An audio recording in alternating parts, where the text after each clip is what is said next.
Hey folks, it's Matt once again, and welcome back to another review. And not sure how long this will take, but The Accountant is a 2016 film starring Ben Affleck. You have John Lithgow. You have a small role by Jeffrey Tambor. Jean Smart, who was on that TV show Designing Women. She's been in a few stuff ever since then, but Jon Bernthal, I believe is his name. He's the guy who's going to be he was the Punisher on the Daredevil Netflix show, and he's going to have his own show of the Punisher. I think he's directed by the guy who did Warrior, which I know I haven't seen, but I've heard good things about. And The Accountant's pretty much Ben Affleck.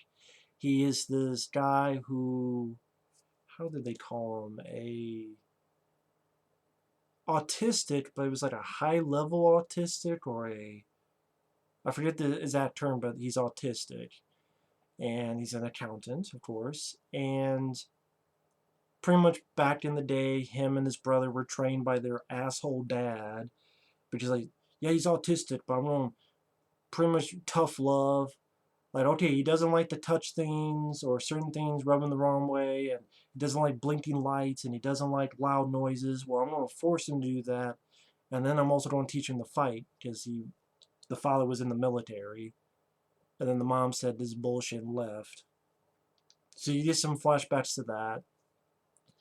But he's hired for this company dealing with robotics that replace people's arms with robotic limbs and robotic arms and legs. And he looks into it, he finds the discrepancies. You also introduced to Jon Bernthal, who's a hitman who's been hired to wipe out this guy who worked with this, I think he was something to do with his crime family. No, not him. The guy was stealing stuff, but then putting stuff back into the company to rise the stock market prices. You find out John Lithgow's the bad guy. That's not much of a spoiler because I'm like, it's John Lithgow. He's Quaylen from fucking Cliffhanger. Section 8, Quaylen, you're a fucking Section 8. So he's John Lithgow, of course. He's Raising Cain, which I haven't seen that movie in like 20 years. I know there's a new Blu-ray of it out. And before I get into more, I will say I liked The Accountant okay, because I liked Ben Affleck. I'm a fan of Ben Affleck. I liked him. I liked his character. I liked his eccentric little things that he did. The very, very few action scenes that happen, I would say well choreographed, but they're not too long at all. But they're definitely easier to understand than, say, a Bourne movie, a Bourne Identity movie. So it's not shot like that. This is not an action movie. Wikipedia calls it a crime thriller, and that's more better fitting. It's not an action movie at all. If you go in this expecting action, there's like only like two little brief moments of action, and then a little bit at the finale. That's it. There's this subplot dealing with J.T. Simmons and this other woman who worked with the Treasury. They're investigating the accountant, which is a completely useless subplot because they never catch Ben Affleck's character. They never really meet him, except J.T. Simmons, who he talks about meeting him in a flashback. And how Ben Affleck let him go because he asked him, "Are you a good dad?" Because this character has a moral code. And if you uphold the moral code, then he won't. Usually messes with criminals. That's because he used to know Jeffrey Tambor. He's a guy who has been in quite a few films. He was in Hellboy 1 and 2. If you look him up, he's a face. Say, hey, I recognize that face in this movie or this movie. And Ben Affleck knew him in prison, became friends with him, and he was an accountant working for a crime family, so it taught Ben Affleck about that. But he had turned evidence on this crime family. So once he got out, he got tortured, killed, and Ben Affleck sort of went after them. Which I'm like, let me see that movie. I think that would have made them. If it was him going after, if it was him like an autistic version of a Punisher with strictly an action movie, this would have been a much better movie. And I think that's the problem with it. It's over 2 hours long. The whole J.T. Simmons and this woman that's going to be his replacement because he's going to be retiring. That whole thing could have been cut out, which would have saved the movie like 20 minutes at least. Have a lot more action and improved pacing. And more action, cut out the J.K. Simmons and the woman treasury subplot, which would have helped the pacing of the film. And I meant to do that reverse where the pacing is a problem, but if you added more action, you take away the subplot of the J.T. Simmons treasury and the woman who's with him, that would have helped with, both of those would have helped with the pacing. But there's enough moments in this that I like, and I like Ben Affleck's character. When the teeny bits of action happen, I get some smiles out of it. It was enough for me to like it okay, but it could have been improved very much. But I still liked it. I don't love it though. Like for example, uh, after this beginning film where you see a person going amongst dead bodies, going up to a door, then it cuts to the credits, and later on you find out what that scene was all about. In 1989, you have this autistic girl who helps this autistic boy find this puzzle piece, and this little girl. And then when it cuts to later,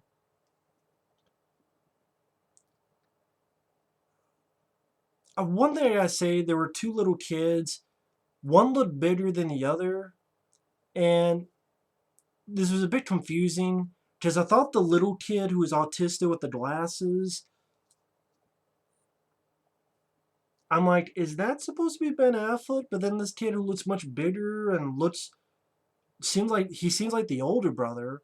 But I'm like, wait a minute, Ben Affleck is much older than, well, spoilers. Getting to the end, you find out that the hitman Jon Bernthal was actually the brother. I'm like, well, wait a minute.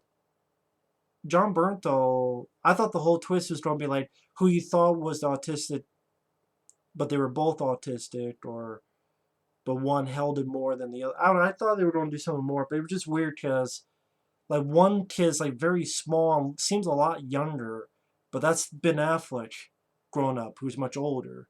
But then Jon Bernthal, who seems much younger adult, but he's the kid who's I thought was the older brother because he was like bigger and I don't know.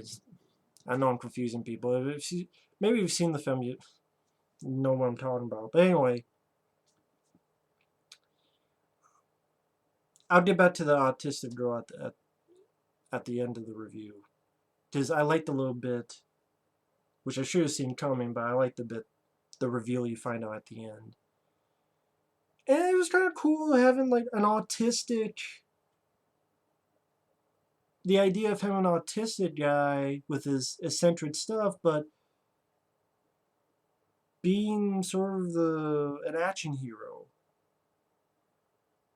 or at least the idea of it makes it kind of interesting, a little bit different, a little bit unique.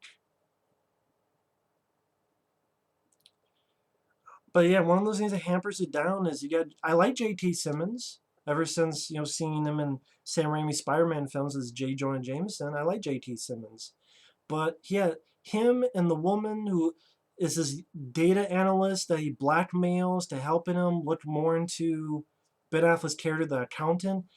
Their scenes were completely pointless. All it is once all the movie stops, cuts to them where she's looking up a computer like this one painting and realizes that he takes these names from these famous mathematicians and looking into it. They find his house, which at one point there's a fucking minigun there, which I'm like, I wish that was used in the movie. I think my friend Mike OCP, when he talked to me about it, he's like, "Yeah, I wish that was in the movie." I'm like, "Yeah, I wish that was used." It's like you're making me think of how this movie could be better. But then J.K. Simmons explains to her what a flashback that at the beginning of the film, it was him being a treasury agent, looking at all these dead bodies, and Ben Affleck got the drop on him, and then he asks, "Are you a good dad?" You know, I'm a lousy agent, but I'm a good dad, and Ben Affleck lets him go. But I'm like, this whole thing was pointless. It's like pointless exposition that we don't need to know.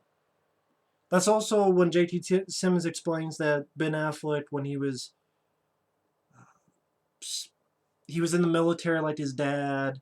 They were at the mom's funeral.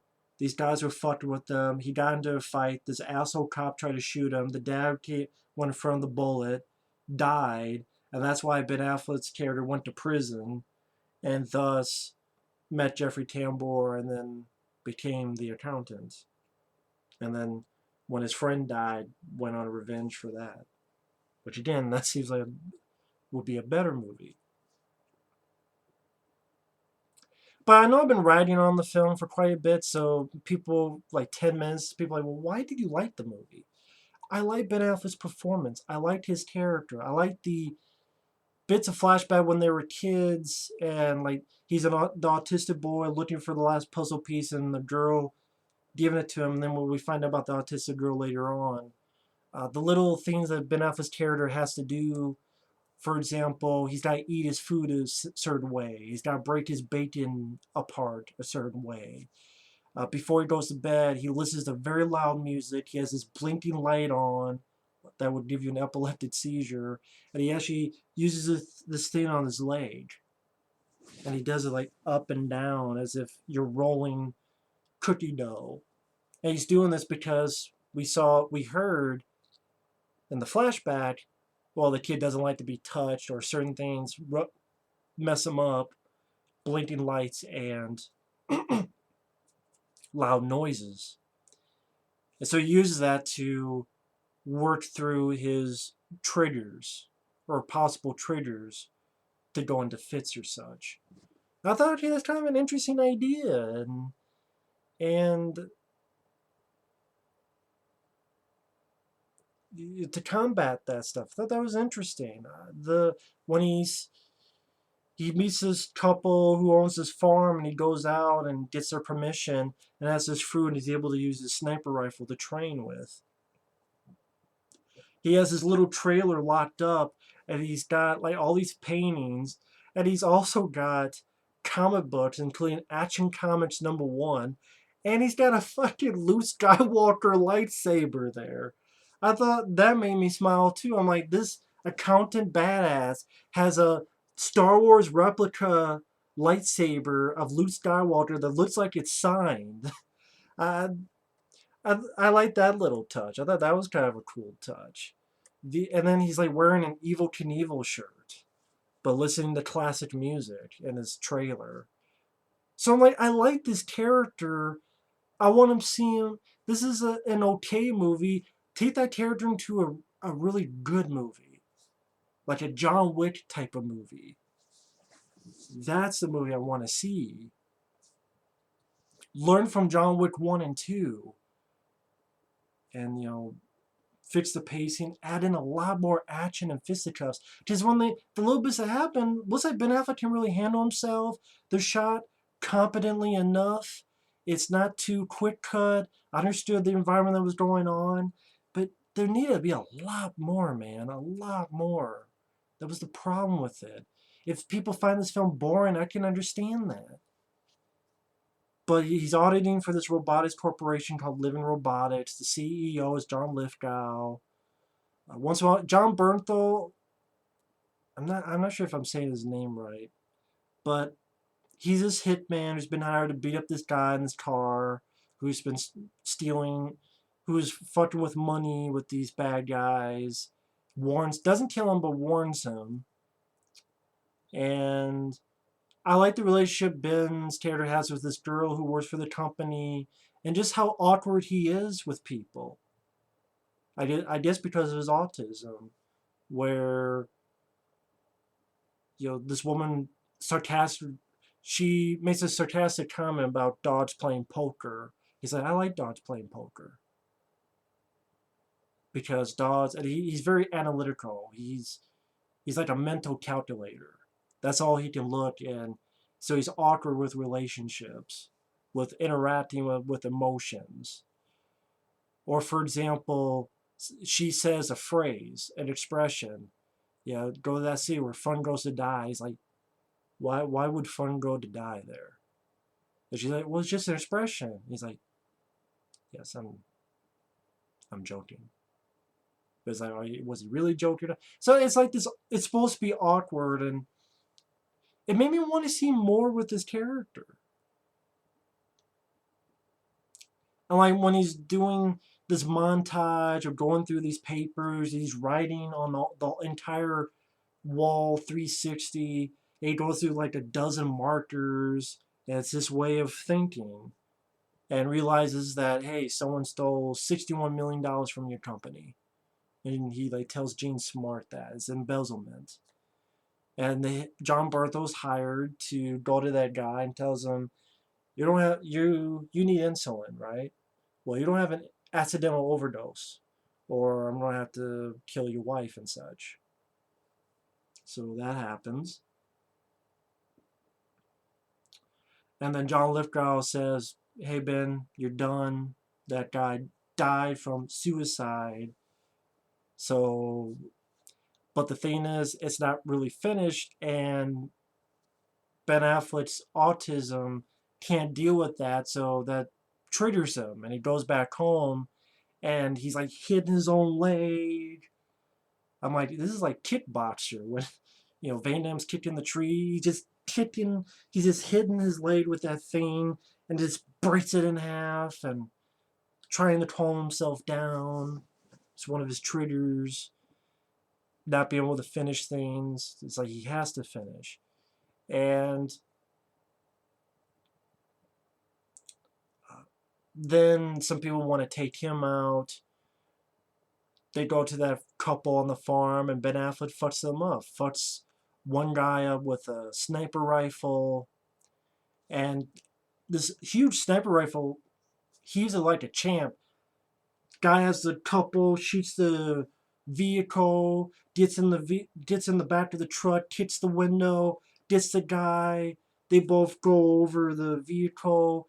He beats the guy up with a belt and able to subdue him very quickly and get him to give him answers, and then breaks his neck. I'm like, I want to see more of this. There should have been a lot more of this in the movie. And he's one of those guys that a lot of times when he shoots people, he likes to shoot them in the face, like John Wick. So I liked that. And maybe if the film would have gone full gusto with action, maybe I would have put this from okay to love, but it didn't do that too much. I mean, you get this funny bit that after he breaks the guy's neck, he looks at the couple who's in the truck.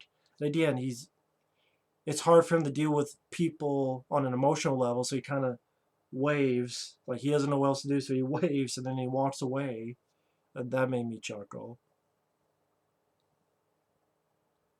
And then realizes that the girl that he liked is in trouble, goes there. He like choke pushes a guy against the wall, beats the shit out of him, shoots him, then shoots another guy.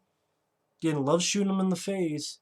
And then a guy opens the door, he immediately shoots him in the face. There's another guy that he like clotheslines his head into a sink and then shoots him very efficiently.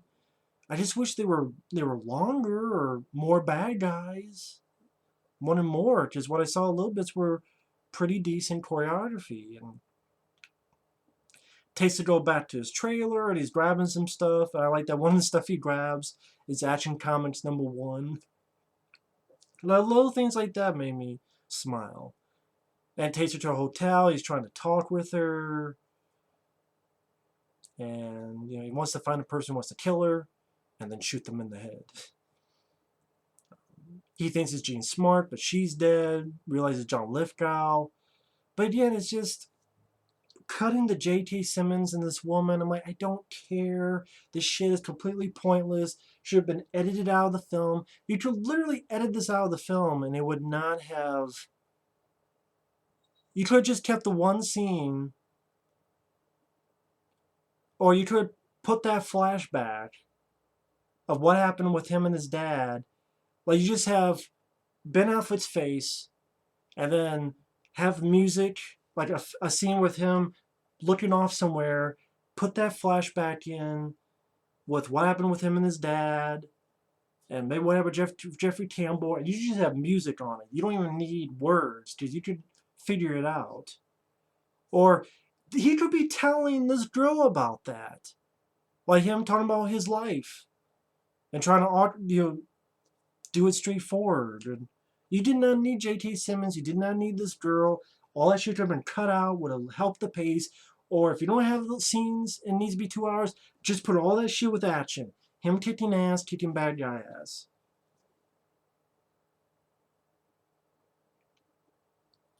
But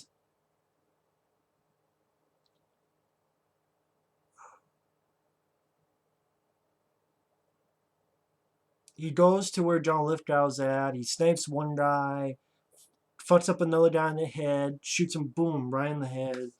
Machine gun play, machine gun some guys, pops him in the head. Has a little bit of a fight with the guy that gets on the ground, and he like puts a grenade. I'm not sure what kind of grenade this is, but he puts it in between the guy's vest and holds him there, so the guy, like, I guess his insides sort of blow up. I don't know what kind of grenade that is, because I would like, wouldn't a grenade blow up the whole? I don't know what kind of grenade it is. Maybe if someone knows about weapons, tell me what kind of grenade that is. That you just put in the vest and hold close, and it just fucks up the guy. Always, that's a fucking awesome vest the guy's wearing. But what kind of grenade is that? And that's where you find out Jon Bernthal is their brothers. And at the same time, I'm like, on one hand, it's kind of movie. You try to make me like Jon Bernthal's character when all we've seen him as a hitman, and he did make a guy overdose himself and say, if you don't do this, I'm going to kill your wife. So it's kind of hard for you. You're trying to make me like Jon Bernthal because they're brothers, and he's not going to kill Ben Affleck. But he's just like, I want to answer, why do you go to that funeral that day? You know, when she left us, and it's your fault, it's Dad's dad. He's like, I'm sorry. And they start fighting, and he's like, you don't fight me. And Ben Affleck's not going to fight, and then he beats him up very fast, very efficiently, doesn't kill him. And I'm like, I do like the chemistry when they have the bits of dialogue after that. They're sort of chatting with each other. He's like, you shouldn't have called Dad. Next time you should call me. But at the same time, I'm like, are you trying to make us like Jon Bernthal's character? He's a hitman. And I'm like, again, he made this guy overdose himself. And he said he would kill the guy's wife. He's not really a nice guy. So I'm like, what are you trying to do, director? It's one of those things like, director, what are you trying to do here? Seriously. But I like their chemistry with each other, and we'll like to see more of them together. I like that John Lithgow comes out and Ben Affleck nonchalantly shoots him, and then looks at Jay Bernthal because he was supposed to protect John Lithgow because he's the hitman. He's like, gives a soft sorry to Jon Bernthal. I liked that bit. And then they're okay with each other, and I'd like to meet with you next week. You just tell me where, I'll be there. So they're connected with each other now, which again is sort of weird because it's like, this is a hitman. It's like, we're cool now because we're brothers. I'm like, I don't think Jon Bernthal did a bad job. It's just the script. That's like, I want to ask the writer, what the fuck are you doing? What are you trying to tell? Like, what's your goal here? But the girl he saved, he sends her this painting that she liked, very expensive painting. You find out that throughout the film, Ben Affleck has this sort of phone type of device that gets messages where it's like heavy sigh, very robotic voice.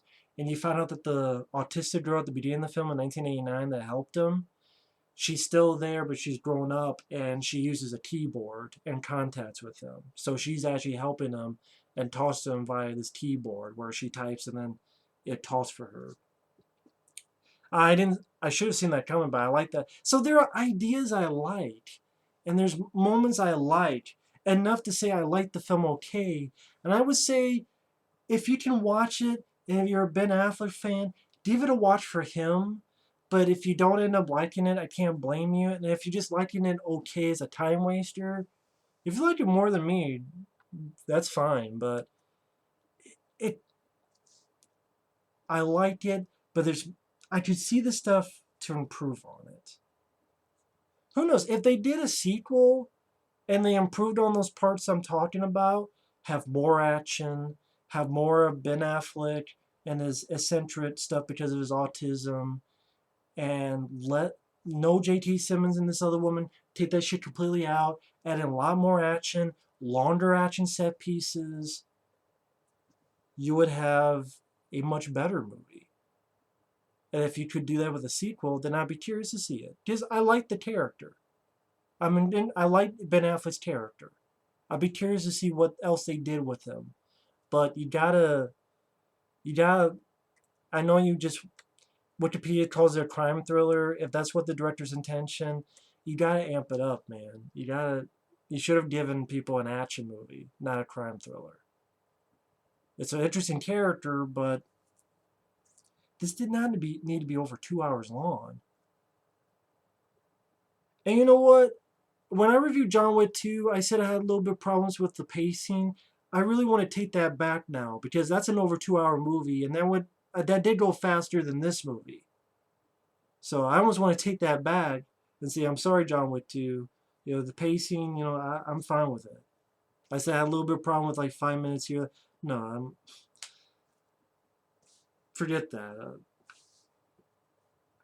Like John Wick 2 is like at 99. Now I'm at like 109.